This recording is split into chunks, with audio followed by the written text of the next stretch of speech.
तो सरकार इस 10 करोड़ को 100 करोड़ भी कर सकती है, उसमें कोई दिक्कत नहीं है।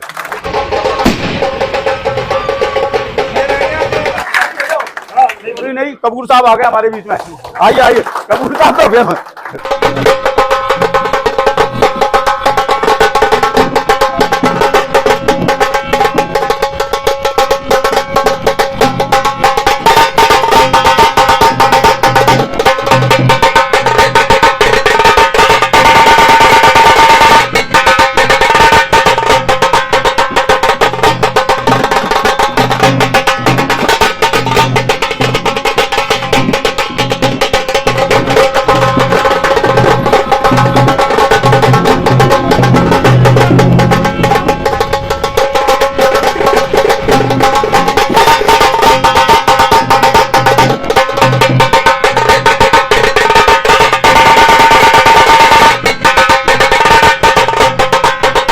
मंच पर बैठे हमारे सभी वरिष्ठ साथी, चहल साहब, सोनी जी, जो मेरे साथ कई महीनों से आप लोगों के वेलफेयर के लिए कुछ चीज़ें मिल जाए, बन जाए, उसके लिए हम प्रयास कर रहे थे। और ये बड़ा ज़रूरी होता है चुनाव से पहले अपनी विचारधारा को सेट करना और उसके बाद उस पर लगना, उस पार्टी को जिताना और फिर उससे अपने काम की चीज़ें मांगना। तो ये एक पूरा समझिए एक बड़ा काम था जिसमें हम लगे। जो हमारा लोकसभा चुनाव आया तो उस समय से हम लोग लगे, उससे पहले ही लग गए थे, उससे पहले लग गए। तो लोकसभा चुनाव, उसके बाद लगातार विधानसभा चुनाव में भी। लेकिन इसके साथ साथ हम ये भी कोशिश करते रहे कि आपकी जो रोजमर्रा की जो दिक्कतें हैं वो सिर्फ चुनाव से रिलेट ना करें, उनको जितनी दूर हो सकती हैं उतनी हम पहले ही दूर करते चले जाएं। तो उसमें रेलवे मंत्री के साथ मीटिंग रखना, और उससे पहले मैं खुद इनके ऑफिस गया, हमने एक मांग पत्र बनाया, उस मांग पत्र को रेलवे के मिनिस्टर को पहले ही दे दिया हमने। तो हमने कहा जिस दिन आएंगे इस पे हम पहले से ही, क्योंकि बातचीत की होगी, हमें तो काम करना है, दिखावा नहीं करना ना। दिखावा करना होता है तो बुलाओ, एक लेटर पकड़ाओ, फिर 2 मीटिंग करो, फिर वो करे ना करे, लेकिन हमें तो काम करना था चुनाव से पहले। हमने पहले ही मांग पत्र जो है वो रेलवे मिनिस्टर को दिया। जिस दिन वो हमारे बीच में आए, वो कागज उनके हाथ में देते ही उन्होंने एक एक करके उसके ऊपर जो काम करने थे हाथ के हाथ घोषणा की। सबसे बड़ी घोषणा तो आपका जो उस समय वहाँ एंट्री टैक्स जो लगता था महीने का, वो एक बहुत बड़ी, क्योंकि फाइनेंशियल घोषणाएं करने से पहले बहुत सारे अप्रूवल लेने पड़ते हैं, ऐसा नहीं होता कि खड़े हुए और कर दिया। तो सारे अप्रूवल हो चुके थे। उस समय मिनिस्ट्री में लेटर बना हुआ था, जब वो आए हमसे बातचीत हो गई थी, मिनिस्ट्री में लेटर बना था, आपके सामने घोषणा की। उसके आधे घंटे में वो नोटिफाई हुआ, क्योंकि आप सबको पता है कि जिस दिन मंत्री जी आए थे उस दिन ही 2 बजे आचार संहिता लगनी थी, और अगर आचार संहिता से पहले वो लेटर मिनिस्ट्री से नहीं निकलता तो फिर वो पूरे चुनाव के बाद इम्प्लीमेंट होता। लेकिन हमने देखा वो जो निर्णय था वो अगले दिन इम्प्लीमेंट हुआ, क्योंकि लेटर हमने बनवा लिया था। जैसे ही घोषणा हुई वो लेटर को रिलीज कर दिया गया और नोटिफाई कर दिया गया 2 बजे से पहले, और अगले दिन आपको राहत मिल गई। तो ये सारी प्रिपरेशन, इसके लिए काम करना, इसके लिए इच्छा शक्ति चाहिए होती है। क्योंकि भारतीय मजदूर संघ जो प्रेरणा देता है, दत्तोपंत जी ठेंगड़ी जिन्होंने मजदूर संघ की स्थापना की, राष्ट्रवादी पुरुष से संघ से जुड़े हुए थे, और एक राष्ट्रवादी संगठन जो वामपंथियों ने पूरे देश को बर्बाद करने का, मजदूरों को लेके बरगलाने का, पूरे देश को बर्बाद करने का जो षड्यंत्र था। और हम देखते हैं कि कैसे बंगाल बर्बाद हुआ, कैसे कानपुर बर्बाद हुआ, ऐसे बहुत सारे औद्योगिक क्षेत्र बर्बाद हो गए, क्योंकि मजदूरों को भड़काया गया कि ये जो आपके मालिक है यही सारा पैसा ले, आपको कुछ देते नहीं है। तो आपस में रिश्ते मजबूत ना करके रिश्तों में कड़वाहट डाल के बड़ी बड़ी फैक्ट्रियां बंद करवा दी गई, और वो मजदूर जो अच्छे से अपना भरण पोषण कर रहे थे वो सड़कों पर आ गए भूखमरी के कगार पे। तभी ये भारतीय मजदूर संघ की जरूरत पड़ी और भारतीय मजदूर संघ की स्थापना हुई। मैं खुद संघ का स्वयंसेवक हूँ, बाल्यकाल से मैं द्वितीय वर्ष शिक्षित हूँ, और मैंने वर्षों तक संघ का काम किया और बहुत सारे संगठनों में काम किया। तो सोच, आपकी परवरिश कैसी है, कैसे लोगों में आप बैठते हो, तो उससे आपकी सोच और काम करने की दिशा तय होती है। तो हमें काम करना है, हमें बरगलाना नहीं है।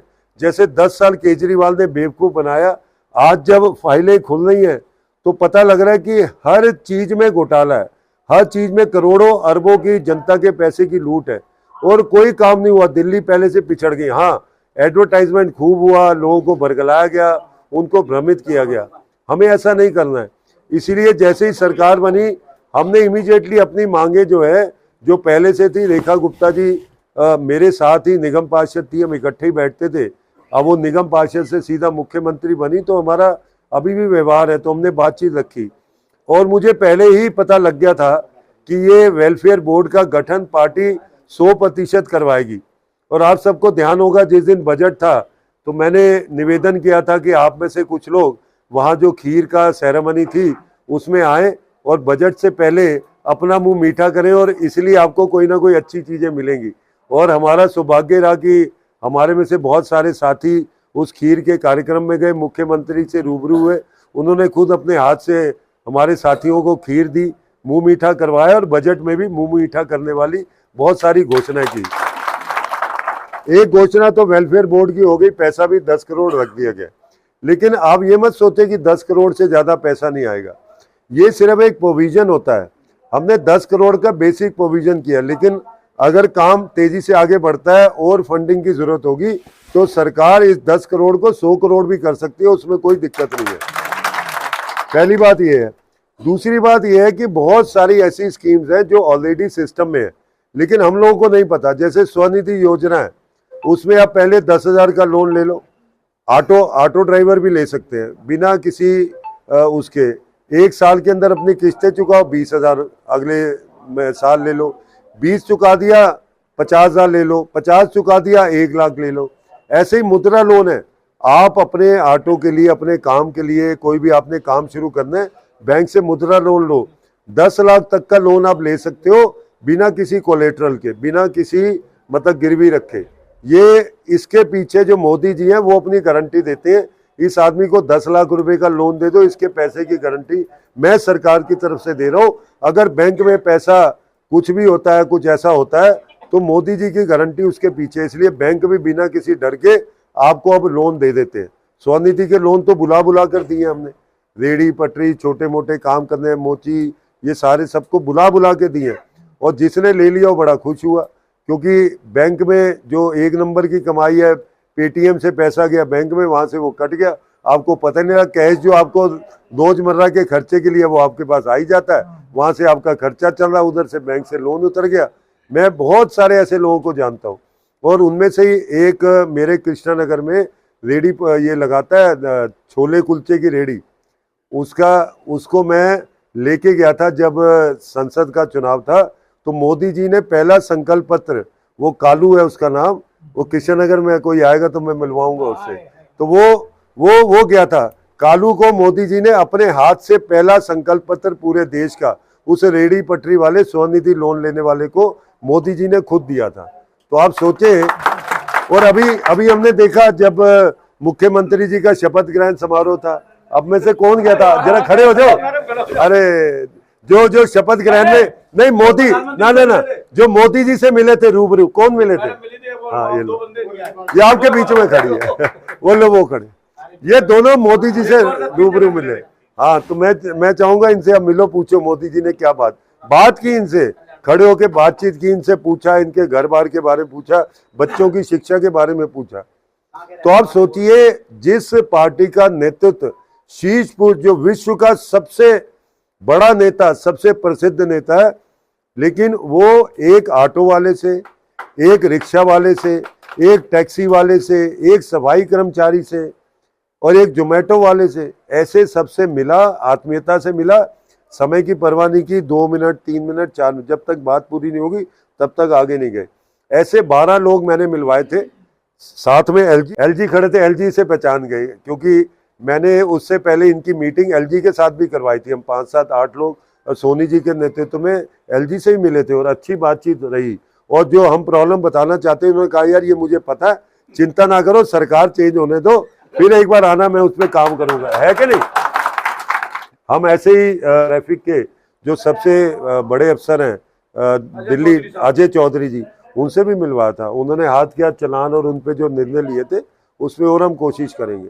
तो मोटी बात यह है कि आप लोग समाज की सेवा करते रहें, संगठित रहें, भारतीय मजदूर संघ के साथ जो आपका जुड़ाव है उन लोगों को जोड़े, क्योंकि जो राष्ट्रवादी संगठनों के साथ जब आप मिलेंगे, हो सकता है कि आपको सफलता धीरे धीरे मिले, लेकिन जो भी सफलता मिलेगी पक्की होगी, गारंटी के साथ होगी और आपके जीवन में वो परिवर्तन करेगी। तो मेरा आप सबको बहुत बहुत धन्यवाद जो आए, मुझे बुलाया, समय समय पर बुलाते रहो। तो समय समय पर बुलाते रहो, तो आपस में प्यार और जुड़ाव बना रहता है, और काम बताते रहो, हम करते रहेंगे और आपके साथ चलते रहेंगे। बहुत बहुत